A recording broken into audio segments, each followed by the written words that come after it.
Thank you once again, OWA. And at this point, let us welcome on stage the Administrator of the Overseas Workers Welfare Administration, the Honorable Patricia Yvonne Gauna, to deliver her message.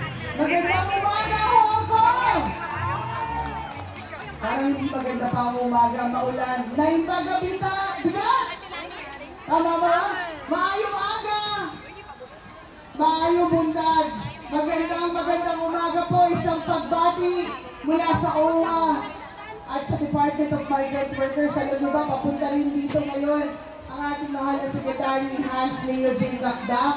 Pero bago po lahat, isang pasasalamat at pagbati sa ating Honorable Consul General Romulo Victor Israel at sa bumubuo ng Konsulata ng Pilipinas dito sa Hong Kong. Ang ating pong kailangan batiin natin dahil alam niyo naman ang OWA, kahit tatlo lang sumayaw, isasayaw pa rin ang ating welfare officer Mariluz Sumalinog at ang OWA Hong Kong. Ayan. Ito pong araw na ito ay espesyal dito sa Hong Kong. Karangalan ko pong nasa harap ninyo ngayon upang magsalita. Halos lampas 4 na dekada na, siguro malapit-lapit na sa 5, na ang ating mga OFWs ay nandito sa Hong Kong upang ituloy at lalong siguraduhin na ang mga pangarap ng pamilya, mga anak nila sa Pilipinas ay matupad.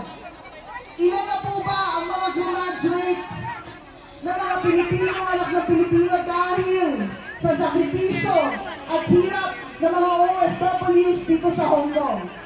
Ilan na po ang naging doktor, nurse, engineer, abogado dahil sa sakripisyo ng ating mga OFWs?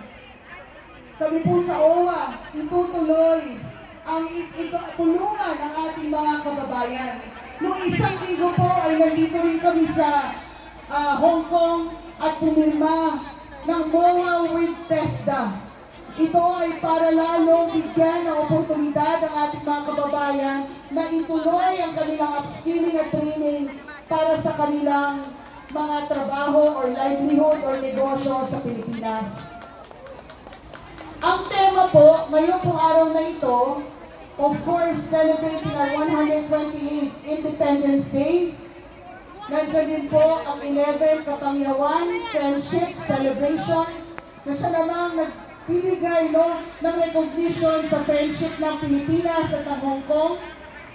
Pero bilang pong galing sa OWA, pabayaan niyo po akong mag-focus doon sa National Migrant Workers Month.